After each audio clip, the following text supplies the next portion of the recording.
صحابہ کرام کے حوالے کیا گیا کہ وہ محمد صلی اللہ علیہ وسلم کا یہ پیغام پوری دنیا میں جا کر پھیلائیں. یہ بات ہے، یہ میں کہنا چاہ رہی ہوں کہ یہاں پر جو آیت مراد ہے قُل لَا أَسْأَلُكُمْ عَلَيْهِ أَجْرًا إِلَّا الْمَوَدَّةَ فِي الْقُرْبَى، اے میری قوم قریش کے لوگوں، میں جو تمہاری ڈانٹیں سنتا ہوں، تمہارے سخت جملے سنتا ہوں، مجھے کچھ اور نہیں پریشانی، بس میں یہ چاہتا ہوں کہ میری تمہارے ساتھ جو رشتہ داری ہے میں اس کا حق ادا کروں. آپ سمجھ ہو گیا؟ جی مجھے شکریہ، بھی لگ رہا ہے شکریہ ابھی بھی مجھے لگ رہا ہے. طاہرہ باجی آپ بتائیے کس کو سمجھ آ؟ سمینا جی آپ کو سمجھ آ گیا؟ جی جی کوکب جی کوکب کوکب جی مجھے یہی ہر سمجھ میں آیا کہ سوری وہ رسول اللہ نے اپنی قوم کی محبت کی وجہ سے وہ ظاہر ہے پہلے ان کو ہی اللہ تعالیٰ کی طرف لے کے آنا تھا، اور وہ اپنی قوم کی محبت کی وجہ سے اسے نافرمانی کی سزا کی تباہی سے بچانا چاہتے ہیں. نہیں، ان کا مشن کیا تھا؟ ان کا مشن یہ تھا کہ اپنی قوم کو سیدھی راہ پہ چلائیں تاکہ وہ اللہ کی نافرمان نہ ہو، اور جو قومیں نافرمان ہوتی ہیں ان کو اللہ تباہ کرتے ہیں.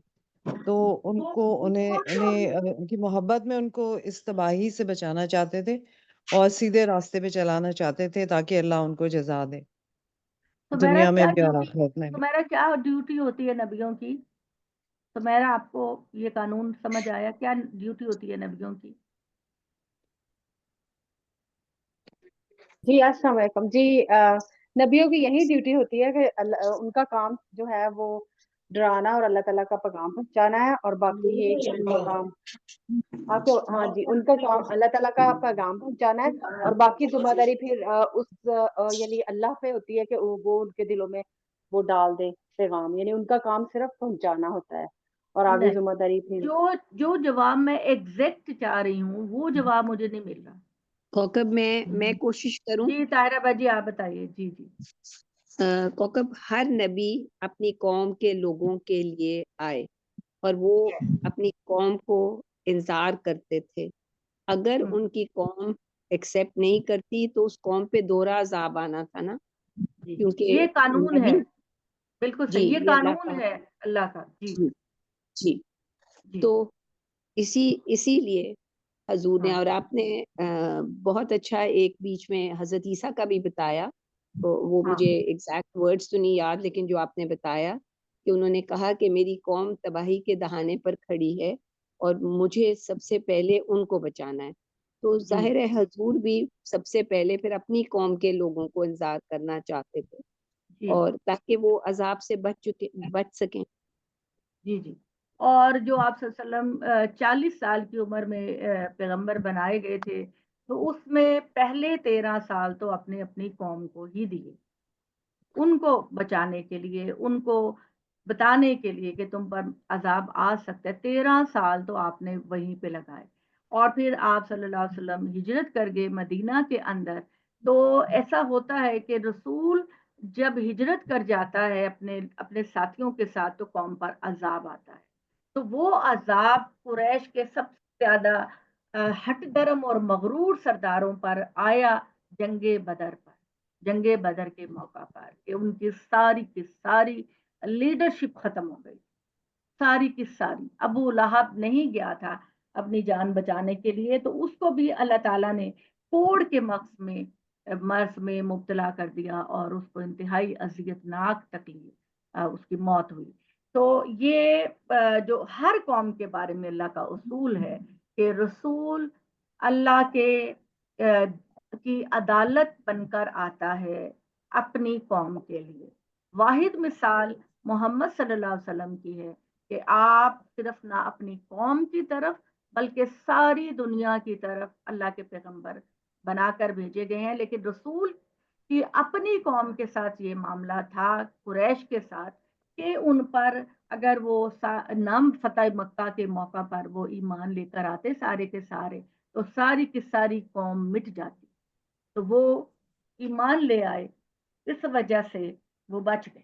یہ اللہ کا قانون ہے جس کو اللہ تعالیٰ، یہ سمپل معنی نہیں ہے کہ اللہ تعالیٰ جو ہے وہ اپنے رشتہ داروں کو بچانا چاہتے ہیں. اس میں اللہ کا پورا قانون بیان ہوا ہے, ٹھیک ہے نا, جس کو سمجھنا بہت ضروری ہے.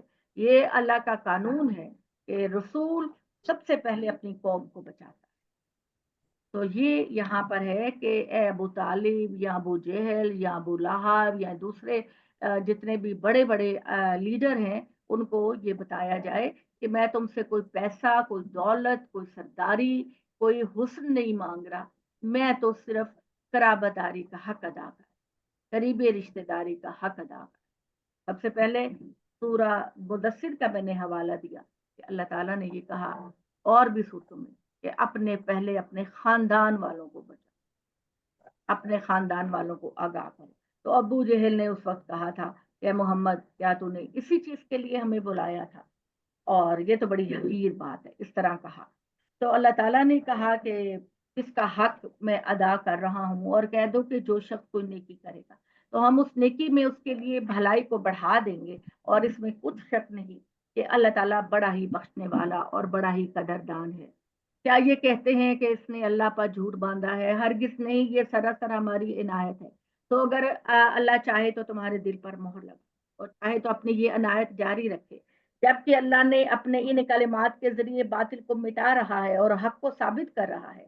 اس میں کچھ شک نہیں کہ اللہ تمہارے دلوں کے بھید تک کو جانتا ہے, اور یہ اس کی طرف بڑھیں گے تو وہی ہے جو اپنے بندوں کی توبہ قبول کرتا ہے اور ان کی برائیوں سے درگزر فرماتا ہے, اور جانتا ہے جو کچھ تم کرتے ہو. ایمان والے اور نیک عمل کرنے والے تو اس کی دعوت کو قبول کرتے ہیں, اور اس کے صلے میں وہ ان پر اپنا مزید فضل فرمائے گا. رہے یہ منکرین تو ان کے لیے بڑی سخت سزا, خدا نے جو کچھ ان کو کیا وہی ان کے لیے آزمائش بن گیا ہے. اگر اللہ اپنے بندوں کے لیے رزق بالکل ہی کھول دیتا تو وہ زمین میں ادھم مچاتے.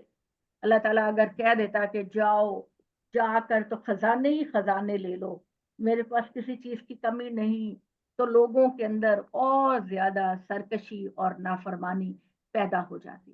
ایمان والے نیک عمل کرنے والے تو اس کی دعوت کو قبول کرتے ہیں, اور اس کے صلے میں وہ اپنا مزید فضل فرمائے گا. رہے یہ منکرین تو ان کے لیے اللہ کا سخت عذاب. خدا نے جو کچھ ان کو دیا وہی ان کے لیے فتنہ بن گیا. اگر اللہ اپنے بندوں کے لیے رزق کو بالکل کھول دیتا تو وہ زمین میں ادھم مچاتے, مگر ایک کے ساتھ جو چاہتا ہے ان کے لیے اتارتا ہے, اس لیے کہ وہ اپنے بندوں سے باخبر ہے اور ان کا نگران حال ہے. بلکہ وہی ہے جو ان کے مایوس ہو جانے کے بعد بارش اتارتا ہے اور اپنی رحمت کو ہر طرف پھیلا دیتا ہے, اور وہی پروردگار سب کا کارساز اور بہت صفات کا حامل ہے. یہ اس کی وعید کو مذاق نہ سمجھیں. وعید کا مطلب ہوتا ہے ڈرانا, ٹھیک ہے جی. وعید کا مطلب ہوتا ہے جہنم کے عذاب سے ڈرانا, اور بشارت کا مطلب ہوتا ہے لوگوں کو جنت کی خوشخبری دینا. اور اللہ کی زمین اور آسمان کی پیدائش میں اس کی نشانیاں ہیں, اور یہ جاندار بھی ہیں جو اس نے دونوں کے اندر پھیلا رکھے ہیں. وہ انہیں اکٹھا کر کر لے جانے پر پوری قدرت رکھتا ہے جبکہ وہ ان کو اکٹھا کرنا چاہے گا. یعنی اللہ تعالیٰ نے زمین اور آسمان دونوں کی بات کی ہے کہ زمین و آسمان کے اندر جتنی بھی مخلوقات ہیں, اگر ایک مچھر بھی ہے یا مچھر سے بھی کم تو وہ اللہ ہی نے پیدا کیا. اور لوگوں جب خدا سے بغاوت کر دیتے ہو تو دنیا میں بھی تم کو مصیبت پہنچتی ہے, اور تمہاری اپنی ہی کرتوتوں کی بدولت پہنچتی ہے, اور تمہارے لیے برائیوں سے وہ درگزر فرماتا ہے. یہ اس لیے کہ تم اس سے یاد دہانی حاصل کرو, ورنہ زمین پر کوئی اس کے قابو سے باہر نہیں جا سکتا. اللہ کے مقابلے میں نہ تمہارا کوئی کارساز ہوتا ہے نہ مددگار, اور سمندروں میں چلنے والے پہاڑوں کی طرح اونچے جہاز بھی اس کی نشانیوں میں سے. آپ لوگوں میں سے کبھی کسی نے بحری جہاز دیکھے؟ بڑا بحری جہاز, پوری ایک دنیا لگتا ہے, کتنی ملٹیپل سٹوریز ہوتی ہیں اس کے اندر, کتنے لوگ, اور اس کے اندر جو ہے وہ آپ کو پتہ نا کہ ہر کلاس کا مسافر ہو. انہوں نے وہاں بھی یعنی ٹرین اور جہاز کی طرح اس کے بحری جہازوں کے اندر بھی کلاس ہوتی ہے. اور آپ میں سے جن لوگوں نے ٹائٹینک دیکھی ہے اس میں آپ لوگوں نے دیکھا کہ وہ جو عمرا ہوتے ہیں, عمرا یعنی امیر لوگ ہوتے ہیں فرسٹ کلاس میں, ان کے بیڈ روم بالکل اس طرح ہوتے ہیں جیسے ہوٹلوں میں ہوتے ہیں. ان کا سیٹ اپ بالکل ایسا ہوتا ہے کہ جیسے وہ سفر نہیں کر رہے, وہ کسی بڑی عالیشان محل میں رہ رہے ہیں. اور ان کی ضیافتیں اور ان کے کھانے، اور یعنی اللہ تعالیٰ وہی بات کہہ رہا ہے کہ یہ بحری جہاز جو ہیں یہ بڑے بڑے پہاڑوں کی طرح سمندر کے سینے میں چلتے ہیں، اور اگر اللہ چاہے تو ہواؤں کو روک دے تو پھر وہ جہاز سمندر کی سطح پر ہی ٹھہرے رہ جائیں گے، نہ آگے جائیں گے نہ پیچھے جائیں گے۔ تو بتاؤ تم اپنے اوپر اپنے اللہ کے کرم کو محسوس کرتے ہو؟ اور اس میں یقیناً ہر اس شخص کے لیے نشانیاں ہیں جو صبر کرنے والا، شکر کرنے والا ہے، یا ان کے اعمال کی پاداش میں ان کے جہازوں کو برباد کر دے اور بہتوں سے اللہ درگزر فرمائے، اس لیے تباہ کر دے کہ ان سے انتقام لے، اور اس لیے کہ جو لوگ ہماری آیتوں میں کٹ حجتی کر رہے ہیں وہ جان لے کہ ان کے لیے کوئی فرار کی راہ نہیں۔ تو جو کچھ تم کو ملا لوگوں وہ اس دنیا کی زندگی میں متاع حقیر ہے، اور جو کچھ اللہ کے پاس ہے وہ کہیں بہتر اور پائیدار ہے ان کے لیے جو ایمان لائے اور اپنے رب پر بھروسہ کرتے، اور وہ جو بڑے گناہوں اور کھلی ہوئی بے حیائیوں سے بچتے ہیں۔ اور جب کبھی غصہ آ جائے تو ایسے لوگ ہیں جو درگزر کر جاتے ہیں، اور وہ کہ جنہوں نے اپنے رب کی دعوت پر لبیک کہی، نماز کا اہتمام کیا، اور ان کا نظام آپس میں باہمی مشاورت سے چلتا ہے۔ یعنی جب مدینہ میں ایک ریاست بن گئی تو اللہ تعالیٰ نے کہا کہ یہ مسجد جو ہے وہ تمہارے درمیان ایک بیسک رول ادا کرے، اس مسجد کے اندر مجلس شورا کو قائم کیا جائے کہ شورا کے لوگ یہاں بیٹھا کریں اور اپنی حکومت کے بارے میں وہ مشورے سے قانون پاس کریں، باہمی مشاورت سے وہ جو بھی قانون پاس کرنا ہے وہ قانون کو پاس کرے۔ تو ہمارے نبی صلی اللہ علیہ وسلم کا بھی یہی طریقہ تھا، حالانکہ آپ صلی اللہ علیہ وسلم کو اللہ تعالیٰ نے جو فہم اور جو فراست عطا کی تھی اور جو ان کا درجہ تھا وہ اپنا اکیلا فیصلہ بھی نافذ کر سکتے تھے، لیکن آپ صلی اللہ علیہ وسلم ہمیشہ اکٹھا کرتے تھے اپنے صحابہ کو اور ان کے سامنے سچویشن پیش کرتے تھے۔ جیسے کہ آپ نے دیکھا کہ جب کبھی کوئی جنگ کا موقع ہوتا تھا یا کوئی اور موقع ہوتا تھا تو آپ اپنے صحابہ کو بلایا کرتے تھے اور ان سے مشورہ کیا کرتے تھے، اور اسی روایت کو انہوں نے بعد میں رکھا کہ بعد کے لوگ بھی ایسا کریں۔ لیکن بڑے ہی دکھ کی بات ہے کہ آپ کے جانے کے چند سالوں کے بعد ہی لوگ جو ہیں وہ آپس میں اقتدار کی اور اسلامی نظام کے خلاف ان کی جو جنگیں ہیں وہ شروع ہو گئیں اور ان کے اعتراضات شروع ہوئے۔ ادروائز اگرچہ نبی صلی اللہ علیہ وآلہ وسلم واضح اشارے دے کر گئے تھے کہ میرے بعد حضرت ابو بکر کو خلیفہ بنایا جائے، لیکن اشارے دے کر گئے تھے، لیکن آپ نے واضح الفاظ میں اپنا فیصلہ نہیں ڈالا تھا ان کے اندر۔ اور جب آپ صلی اللہ علیہ وسلم اس دنیا سے رخصت ہوئے تو تمام جلیل القدر صحابہ نے مجلس شورا کو قائم کیا، اور انہوں نے باہمی کنسنسس میں یہ بات کہی کہ اس وقت ہمارے درمیان ابو بکر سے بہتر کوئی نہیں، اور پھر اسی طریقے سے سلیکشن جو ہے وہ حضرت عمر کی ہوئی۔ تو یہ کوئی ایک آدمی کی پاور شو نہیں تھی، ایک آدمی کی پاور شو نہیں تھی، تمام صحابہ کے کنسنسس رہے ہیں اس بارے کے اندر۔ اور جب جو ہے چلیں پھر سے کسی وقت اس بہت سارے سوال جو ہوتے ہیں نا وہ ضرور آپ نوٹ کر لیا کریں، اور پھر بعد میں جب ہم ڈسکشن کریں تو اس میں کر لیا کریں۔ باتیں بہت ہوتی ہیں کرنے والی، لیکن ٹائم جو ہوتا ہے نا وہ اتنا نہیں ہوتا، اور وہ کہ جو بڑے گناہوں اور کھلی ہوئی بے حیائیوں سے بچتے ہیں اور جب کبھی غصہ آ جائے تو ایسے لوگوں سے درگزر کر جاتے ہیں، اور وہ جنہوں نے اپنے رب کی دعوت پر لبیک کہی، نماز کا اہتمام کیا، ان کا نظام باہمی مشورے سے چلتا ہے، اور ہم نے جو رزق انہیں عطا فرمایا اس میں سے ہماری راہ میں خرچ کرتے ہیں، اور وہ جو بدلہ اس وقت لیتے ہیں جب ان پر زیادتی کی جاتی ہے، اس لیے کہ برائی کا بدلہ ویسی ہی برائی ہے، پھر جس نے معاف کر دیا اور معاملے کی اصلاح کر لی تو اس کا اجر اللہ کے ذمہ ہے۔ بے شک اللہ ظالموں کو پسند نہیں کرتا، اور وہاں جن پر ظلم ہوا اس کے بعد انہوں نے بدلہ لیا تو یہی ہے جن پر کوئی الزام نہیں۔ الزام تو انہی پر ہے جو لوگوں پر ظلم کرتے ہیں اور زمین میں بغیر کسی حق کے سرکشی کرتے ہیں، یہی لوگ ہیں جن کے لیے بڑا ہی دردناک عذاب ہے۔ البتہ جو صبر کریں، معاف کریں، تو بے شک یہی کام ہے جس کی تائید اللہ کی طرف سے کی گئی ہے۔ یہ ظالم تو اب گمراہی میں پڑ چکے ہیں اے محمد، اور جنہیں اللہ اپنے قانون کے مطابق گمراہی میں ڈال دے تو اس کے بعد کوئی اس کا کارساز نہیں ہو سکتا۔ تم ان ظالموں کو دیکھتے ہو جب عذاب سے دو چار ہوں گے تو حسرت سے کہیں گے کیا دنیا میں واپس جانے کا کوئی راستہ ہے؟ اور تم ان لوگوں کو دیکھو گے کہ اس طرح دوزخ کے سامنے لائے جائیں گے کہ ذلت سے جھکے ہوئے ہوں گے اور کنکھیوں سے ایک دوسرے کو دیکھ رہے ہوں گے۔ اس وقت اہل ایمان کہیں گے کہ حقیقت میں خسارے والے تو وہ ہیں جنہوں نے قیامت کے دن اپنے آپ کو اور اپنے لوگوں کو خسارے میں ڈالا۔ سنو یہ ظالم یقیناً ایک ہمیشہ کے عذاب میں رہیں گے اور وہاں کوئی ان کی سرپرستی نہیں کرے گا جو خدا کے مقابلے میں ان کی مدد کر سکے۔ حقیقت یہ ہے کہ جس کو اللہ گمراہ کر دے تو پھر اس کے لیے نجات کی کوئی راہ نہیں۔ لوگوں اب بھی وقت ہے، تم اپنے رب کی دعوت پر لبیک کہو اس سے پہلے کہ اللہ کی طرف سے ایک ایسا دن آ جائے جو ٹلنے والا نہیں۔ اس وقت تمہارے لیے نہ تو کوئی پناہ ہوگی اور نہ تم کسی چیز کو رد کر سکو گے۔